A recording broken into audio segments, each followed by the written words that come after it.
إلهي بزنته لنكا مران منجدون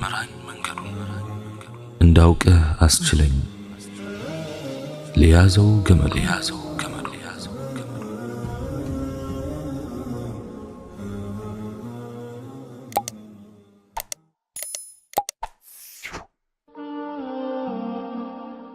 بسم الله. اللهم لك الحمد كما ينبغي لجلال وجهك وعظيم سلطانك، والصلاة والسلام على رسول الله وعلى آله وصحبه ومواله. السلام عليكم ورحمة الله وبركاته. سنان تناقره زور بل أتكراكر سوچ سلانت بزو يلالو أنت جن لله ستل كسهتته ترف ለአላህ ስትልም መልካም ነገር ፈጽ። ሰዎች ላንተ ያላቸው ጥላቻም ሆነ ላንተ ያላቸው ውዴታ ምንም እንዳይመስልህ። ምክንያቱም የሰው ልጅ ውዴታ ጊዜያዊ ውዴታ ነው። የአላህ ውዴታ ዘላለማዊ ነው እና አላህ እንዲወድህ ብቻ ስራህንም አጥራት። በየቀኑ ድንጋዮች በተወረወሩ ቁጥር አትበርግግ። አንተም ሰው ላይ ድንጋይ አትወርውር። አንድ አቋም ይኑርህ። ምላስህን ሰብስብ። ዑቅባ ኢብኑ ዓሚር ረዲየላሁ ዐንሁ ረሱልን ዓለይሂ ሰላቱ ወሰላምን ነጃ መውጫ ምንድነው ብሎ ጠየቃቸውና ረሱልም ዓለይሂ ሰላቱ ወሰላም ምላስህን ሰብስብ፣ የራስህ ቤትህ ይስፋ፣ ለራስህ ኃጢአት አልቅስ አሉት። ትርሚዚ ይዘግበውታል።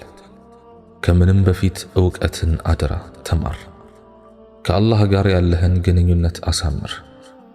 ሱናን ተናግረህ ዞር በል፣ በዛም ላይ አትከራከር። ብዙውን ጊዜ የማደርገው ዱዓ اللهم استر عوراتي وآمن روعاتي የሚለውን ነው። አላህ ሆይ ነውሬን ሰትርልኝ፣ ስጋቴን አስወግድልኝ። ይህን ዱዓ ያስተማሩን ነቢያችን ዓለይሂ ሰላቱ ወሰላም ናቸው። ያስተማሩንም የየቀን ሌሊቱን ስህተታችንንና ውርደታችን ብዙ እንደሆነ ስለሚያውቁ ነው። አላህ ሰተረን እንጂ ከኛ መካከል ያልተዋረደ ማን አለ? ወዳጆቼ፣ የየቀኑ ውርደታችን ቢደመርስ የትና የት ይደርስ ነበር? አላህ ብቻ በሚያየን መልኩ በየቀኑ የምንወድቅባቸው ቦታዎች ስንትና ስንት ናቸው? እስቲ ሌላው ቀርቶ የስልክና የቻት ኸልዋዎቻችን ብቻ ይፈተሹ። እኛ ብናጠፋቸውም በመላእክት የተመዘገቡ አላህ ዘንድ የተቀመጡ ኮፒዎች እንዳሉ አንዘንጋ። የውድቀቱና ድልጠቱ ደረጃ ይለያይ እንጂ ሰው ሆኖ የማይወድቅና ከነበረበት የማይንሸራተት ማንም የለም በፍጹም። ጎበዝ ተብሎ ጀነት የሚገባውም ሰውም ቢሆን እንኳን እየወደቀ እየተነሳ የአላህን ረሕመት እየከጀለ አላህም ከእዝነቱና ከምህረቱ ጨማምሮለት ነው እንጂ በቀጥታ መስመር ላይ ተጉዞ አይደለም ጀነት ደጃፍ የሚደርሰው። ምድር ላይ የሚኖር ሰው መውደቂያ ቦታዎች እጅግ ብዙ ናቸው።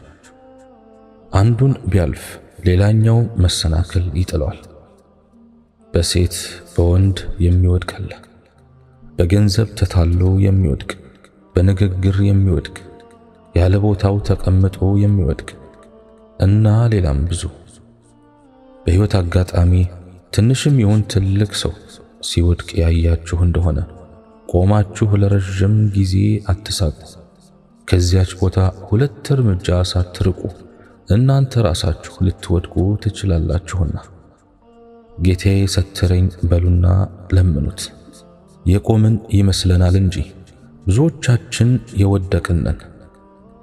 ትሽ እኔ እንዲህ አልሆነም እንዲህ አላደርግም ማለት ራስን ማታለል ይሆናል። አንዳንዴ አላህን መፈታተን ራስን መላኢካ ማድረግ ነው።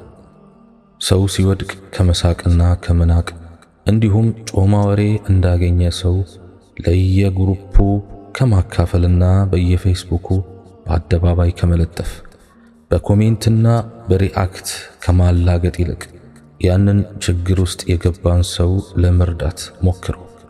ነውሩንም ሰትሩ። ጉዳዩንም ለማስተማሪያ ካልሆነ በስተቀር ለማዋረጃ አትጠቀሙበት። በተለይ እህቶች፣ ወዳጆቼ፣ ስትሰትሩ ትሰተራላችሁ፣ ስታነውሩ ግና ትጋለጣላችሁ። ሰው ሲወድቅ ባየን ጊዜ ትናንሽም ሆኑ ትላልቅ ውድቀቶቻችን መለስ ብለን እናስታውስ። የዛሬም ብቻ አውጣኝ ብለን አልቅሰን ለምነን አምላካችን አላህ እንዴት እንደሰተረን እናስታውስ። ውድቀቶቻችንን ማስታወሳችን ሌሎችን እንዳናነውርና በሌሎች ላይ እንዳንስቅ ያግዘናል። ለምሳሌ አንድ ሰው ጭቃ ላይ ሲወድቅ ብናይ እንስቅበታለን አይደል? እንደዚያው ነው ጉዳዩ። ጊዜው በራስ ኃጢአት የሚለቀስበት እንጂ በሰው ውድቀት የሚሳቅበት ጊዜ አይደለም ወዳጆች። اللهم استر عوراتنا وآمن روعاتنا። አላህ ሆይ ነውራችንን ሰትርልን፣ ስጋታችንንም አስወግድልን። አላህ ይሰትረን። ያለንበት ጊዜ ባለን ኢማን ላይ ለመጨመር ቀርቶ በእጅ ያለን ይዞ መቀጠሉ ከብዷል። ብዙ አግበስብሶ አንዱን እንኳን ለመያዝ ከመቸገር በጥቂቷ በርትቶና ረግቶ በትንሿ ሥራ ላይም አላህ ሱብሓነሁ ወተዓላ እንዲባርክልን ለምኖ እስከ ህልፈተ ሕይወት ድረስ ሳይሰለቹ መጽናቱ አዋጭ መንገድ ሳይሆን አይቀርም። እጅግ ተመራጩ ዒባዳም ወይም አምልኮ ቢያንስ እንኳን የዘወተሩበት ነውና አላህ ሱብሓነሁ ወተዓላ እንዲህ ይላል፣ አዑዙ ቢላሂ ሚነ ሸይጣኒ ረጂም إن الذين قالوا ربنا الله ثم استقاموا فلا خوف عليهم ولا هم يحزنون። እነዚያ ጌታችን አላህ ነው ያሉ ከዚያም ቀጥ ያሉ በእነርሱ ላይ ፍርሃት የለባቸው፣ እነርሱም አያዝኑም። ሱረቱል አሕቃፍ አንቀጽ 13። አልሐምዱሊላህ ዲናችን ገር ነው። በሸሪዓ መንገድ ሲኖሩ መካከለኝነትን የመረጡትም የስኬት ባለቤቶች እነርሱ ናቸው። በራሳቸው ላይ የሚያካብዱትም ሆኑ ሌሎችንም የሚያጨናንቁት ግን የመሸነፊያ ጊዜያቸው ሩቅ አይሆንም። አዎን ዲናችን ገር ነው። ዲን ከያዙት መርጣችሁ ሳይሆን ሁለመናዬን ያዙኝ ይላል። በከፊል ሳይሆን ጠቅልላችሁ ውስጥ የግቡ ሲል ይጠይቃል። የዲን ሥራም የትርፍ ጊዜ ሥራ አይደለም። ባይሆን ወደዚህች ዓለም ብቅ ካሉበት ጊዜ ጀምሮ እስከ እስትንፋስ ማብቂያ ድረስ የሚሰሩትና የሚተገብሩት ትልቅ ዓላማና የጉዳዮችም ሁሉ ቁንጮ ነው። አላህ ሱብሓነሁ ወተዓላ እንዲህ ይላል፣ يا أيها الذين آمنوا اتقوا الله ولتنظر نفس ما قدمت لغد واتقوا الله إن الله خبير بما تعملون ولا تكونوا كالذين نسوا الله فأنساهم أنفسهم أولئك هم الفاسقون። እናንተ ያመናችሁ ሆይ አላህን ፍሩ። ማንኛይቱም ነፍስ ለነገ ያስቀደመችውን ትመልከት። አላህንም ፍሩ። አላህ በምትሰሩት ሁሉ ውስጥ አዋቂ ነው። እንደነዚያም አላህን እንደረሱትና ነፍሶቻቸውን እንዳስረሳቸው ሰዎች አትሆኑ። እነሱ አመፀኞቹ ናቸው። ሱረቱል ሐሽር አንቀጽ 18 እና 19። ቀደምት ሱሐቦች በዲን ውስጥ የስምሪት አቅጣጫቸውና ተልእኳቸው ዘርፈ ብዙ ነበር። እስልምናን ከምንም አንስተው በሁለት እግሩ ይቆም ዘንድ በጽኑ ታግለዋል። ከትግሉ በኋላም በሁሉም ሁኔታዎች ውስጥ ምርጥ ጽናትን ተላብሰዋል። በመጋዝ ለሁለት ቢከፍሏቸው፣ በቁም በሕይወትም ሳሉ ስጋቸውን ቢተለትሏቸው፣ ከነሕይወታቸው በፈላ ዘይት ቢቀቅሏቸውም መልሳቸው ከኢማናችን ፍንክች አንልም የሚል ነበር። ይህ ከጽናትም በላይ የሆነ መስዋዕትነት ነው። እኛ ግን በዲን ላይ ትግል አላስፈለገንም። ፈተናም ብዙ አልገጠመንም። አላህ ሱብሓነሁ ወተዓላ ሽቶልን ከእናት አባቶቻችን በስጦታ መልክ የወረስነውን ዲን እንድንጸናበት ብቻ ነው የተፈለገው። ቢሆንም አልቻልንም። ለምን አልቻልንም ከተባለ ሰበባችን ብዙ ነው። ስራችን ሁሉ የልጅ የእቃቃ ጨዋታ አይነት ይመስላል። ጠዋት የያዝነውን ኢማን ከሰዓት እንለቃለን። ትናንት የጀመርነውን ሱና ዛሬ እንተዋለን። ሳምንት ማመን፣ ሳምንት መክፈር ይመስላል ባህሪያችን። በዲን ላይ መጽናት ወይም እስቲቃማ እጅግ ምርጥ ባህሪ ቢሆንም አብዛኞቻችን ግን አልታደልነውም። በያዙት ነገር ላይ በተለይ ሱናዊ ነገሮች ላይ አለመጽናትን ፋሽን አድርገን የያዝን ይመስላል። ወዳጆቼ በዲኑ መንገድ ላይ ነገራችን ሁሉ የሆይ ሆይ የወረትና የፋሽን አይነት መሆን የለበትም። ከማድረጋችን በፊት የውስጣችንን ጽናት ልክ ልናውቅ ይገባል። ከያዝን በኋላ ደግሞ የቻልነውን ያህል መበርታት፣ መጽናትና መርጋት ይጠበቅብናል። ያዝ ለቀቅ አይነት ባህሪ በእስልምናችን አይወደስም። ለመያዝም ጥድፊያ፣ ለመልቀቅም ጥድፊያ አይመከርም። ይህ አይነቱ ድርጊት በአላህ ሱብሓነሁ ወተዓላ ዘንድ ያስተዛዝበናል፣ ሰዎችንም ያስጠቁምብናል። የእስልምናንም ሆነ ዲኑን በትክክል የያዙትን ሰዎች ማስጠቆርና ስም ማጥፋት ይሆንብናል። የሰው ልጅ ወጥ በሆነ ባህሪ የማይረጋ ቅጠቢስ መሆኑን ያወቁት ታላቁ ነቢዩ ዓለይሂ ሰላቱ ወሰላም በርካታ ዱዓዎችን አስተምረውናል። ከዚህም ያ ሙቀሊበል ቁሉብ ሰቢት ቀልቢ ዐላ ዲኒክ የሚለው ዋነኛው ነው። ትርጉሙም ቀልብን የምትገለባብጥ የሆንክ ጌታ ሆይ ቀልቤን በዲንህ ላይ አጽናልኝ ማለት ነው። በጽናት አቻ የማይገኝላቸው ታላቁ ነቢይ ሙሐመድ ዓለይሂ ሰላቱ ወሰላም ይህንን ዱዓ በተደጋጋሚ ያደርጉ ነበር። የእስቲቃማ ችግር ያለብን እኛ ግን እጅጉን ተዘናግተናል። ይህን ዱዓ ዘውትር ማድረግ ለተቁነጥናጭ ልብ ሁሉ መድኃኒት ነው፣ ላልሰከነች ነፍስም እርጋታ። በእርግጥ መንገዶች ብዙ ናቸው። ትክክለኛውና ብቸኛው ግን አንድ ሲሆን እሱም የአላህ ሱብሓነሁ ወተዓላና የረሱል ዓለይሂ ሰላቱ ወሰላም መንገድ ነው። የአላህ ሱብሓነሁ ወተዓላና የረሱል ዓለይሂ ሰላቱ ወሰላም ያልሆነ መንገድ ሁሉ ቀና ቢመስልም ጠማማ ነው። ብርሃን አይምሰለን፣ ጨለማ ነው። መሪዎቹና አጃቢዎቹም ሸይጣን፣ እኩይ ስሜት፣ ደመነፍስና ክፉ ሰዎች ናቸው። ተከታዮቹም ጃሂሎች።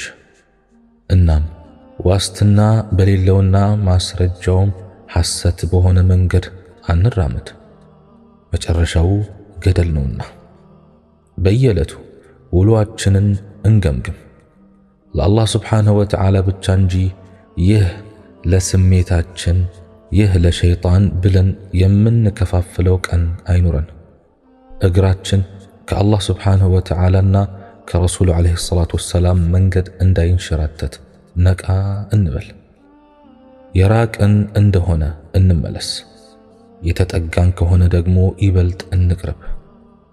ትንሽ ትልቁን፣ ብዙ ጥቂቱን፣ ቀልድ ቁም ነገሩን የሚጽፉ ከመጻፍም የማይደክሙና የማይሰለቹ ጸሐፊ መላእክቶች አሉብን። ካጠፋን ቶሎ እንተውበት፣ ክፋት በመልካምነት እናስተካክል። ትክክለኛ እስቲቃማ ይኑረን። ወረት የሚባለው ባህሪ እናስወግድ። ዒባዳችን የመጣል የማንሳት የፋሽን አይነት እንዳይሆን። ደግሞም ወንድሜ አደራህን፣ እህቴ አደራሽን እንደ እገሌ እንዳትሆኑ። የሌይል ወይም የሌሊት ሰላት ይሰግድ ነበር፣ ተወው። ሰኞና ሐሙስ ይጾም ነበር፣ አቋረጠ። ይህ ነቢያችን ዓለይሂ ሰላቱ ወሰላም ለአንድ ሰሓባቸው የመከሩት ነው። ወዳጄ ሆይ እስቲቃማ ይኑረህ። እድልህ አልለየምና እጣ ፈንታህን አላወክምና መቼም ቢሆን አትድከም። አልቻልኩም አልሆነልኝም አትበል። አትዘናጋ፣ አትስነፍ። ለአላህ ስብሓንሁ ወተዓላ ያለህ ፍራቻም ተከታይነት ይኑረው። ጌታህን በማምለክና በመታዘዙ በርታ። እስከ መቼ ብሎ ለጠየቀ ደግሞ አላህ ስብሓንሁ ወተዓላ በቅዱስ ቁርአኑ እንዲህ ይላል፣ ሞትህ እስኪመጣ ድረስ ጌታህን አምልከው። ሱረቱል ሂጅር አንቀጽ 99። ጌታዬ ሆይ አንተን በማውሳት በማመስገንና አምልኮን በማሳመሩ እርዳኝ።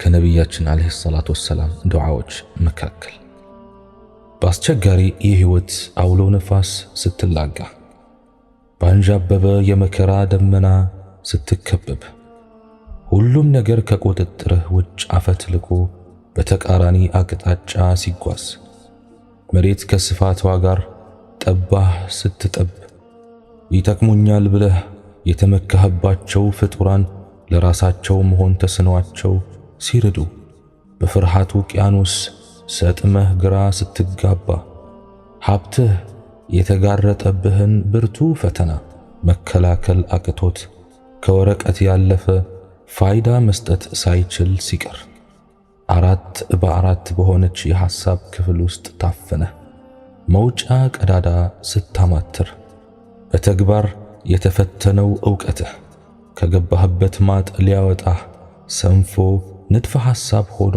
ሲተን፣ ያኔ አትፍራ፣ አንድ ጥሪ ብቻ ተጣራ። ያ አላህ በል፣ ደግመህ ጥራው። ሕይወትህን የሚያመሰቃቅለው የመከራ ወጀብ ሁን በሚለው የትዕዛዝ ቃሉ እንዲሰክን ማድረግ የሚችል አዛኝ አምላክ አለህና ያ አላህ ብለህ ተጣራ። ካረገዙ ደመናዎች ሊንቧቧ ያለውን መዓት በጠራ ሰማይ ለውጦ በአድማሱ ላይ የሰላም አየር እንዲነፍስ ማድረግ የሚችል ፈጣሪ አለህና አሁንም ያ አላህ ብለህ ተጣራ። ከስፋቷ ጋር የጠበበችህን መሬት ለጥጦ ልብህን የሚያረጋጋ ፈጣሪ ከጎንህ አለ። ላልታ ልትበጠስ ያለችውን የተስፋ ክር በመቀጠል ሕይወትህን ብሩህ የሚያደርግ ጌታ ካንተ ጋር አለ። ያ አላህ ብለህ ተጣራ። ደግመህ ደጋግመህ ተጣራ። ጥሪህን ቀጥል። ሳትሰለች ዙሩን አክረው። ምላሹ ከረዘመ ችግሩ ያንተ መሆኑን ተገንዝበህ የጥሪህን ስልት በማሻሻል ልመናህን ቀጥል። ዘዴውን ካወክበት መልሱ ፈጣን ነው። የመዓቱ አውሎ ነፋስ በሁን ቃል ጠጥ ይላል። ያንዣበበው የመከራ ደመና ይበተናል። የጠበበው ምድር ይሰፋል። ጽልመቱ በብርሃን ይተካል። በስጋት የታጠሩ ልቦች በደህንነት ይሞላሉ። አየሩ በሰላም ናርዶስ ይታጠናል። በረሃብ ጠኔ የሚያቃትቱ ወና አንጀቶች በጥጋብ ይሞላሉ። በሐሴት የደመቁ ሕፃናት አየሩን ይቆጣጠሩታል። የአዕዋፋት ኅብረ ዝማሬ ይነግሳል። ሰላም በሁሉም ጎጆ የሚዘልቅ ቤተኛ ይሆናል። አንተ ለመጣራት ያብቃህ እንጂ እርሱ ሁሌም እዝነትና ርህራሄ በተሞላበት ሁኔታ እንዲህ ይልሃል። አዑዙ ቢላሂ ሚነ ሸይጣን ረጂም ወኢዛ ሰአለከ ዒባዲ ዐኒ ፈኢኒ ቀሪቡን ኡጂቡ ደዕወተ ዳዒ ኢዛ ደዓን ፈልየስተጂቡ ሊ ወሊዩእሚኑ ቢ ለዓለሁም የርሹዱን። ሙሐመድ ሆይ ባሮቼ ስለኔ በጠየቁህ ጊዜ ተከታዩን መልእክቴን አስተላልፍላቸው። እኔ ቅርብ ነኝ፣ የለማኝን ጸሎት በለመነኝ ጊዜ እቀበለዋለሁ። ስለዚህ እነርሱም ጥሬን ይቀበሉ፣ በኔ ይመኑ፣ ቅኑን ጎዳና ይከተሉ ዘንድ። ከላይ የሰፈረው አንቀጽ በውስጡ ያቀፋቸውን መስፈርቶች ልብ ይሏል። የጥሪው ምላሽ የረዘመው እነዚህ ቅድመ ሁኔታዎች ባለመሟላታቸው እንጂ ጥሪውን የሚሰማ አካል ጠፍቶ አይደለም። አንዳንዴ የምትሻውን ነገር አለማግኘትህ በራሱ በጎ ምላሽ ሊሆን እንደሚችል አስብ። ስለዚህ ጥሪው ይሰማል፣ ለጥሪውም ምላሽ ተዘጋጅቷል። ግና ጥሪውን የሚያሰማው ፍጡር ያለ መማሪያ ቁሳቁስ ባዶ እጁን ትምህርት ቤት እንደሚጓዝ ተማሪ መሆን የለበትም። ስንቅ ይዘህ ተጣራ። አላህ ስብሓንሁ ወተዓላ እኔ በተናገርኩት እናንተም በሰማችሁት የምንጠቀም ያድርገን። ሱብሓነከ አላሁመ ወቢሐምዲክ አሽሀዱ አን ላ ኢላሃ ኢላ አንተ አስተግፊሩከ ወአቱቡ ኢለይክ ወአኺሩ ደዕዋና አን አልሐምዱሊላሂ ረቢል ዓለሚን ወሰላሙ ዓለይኩም ወረሕመቱላሂ ወበረካቱሁ።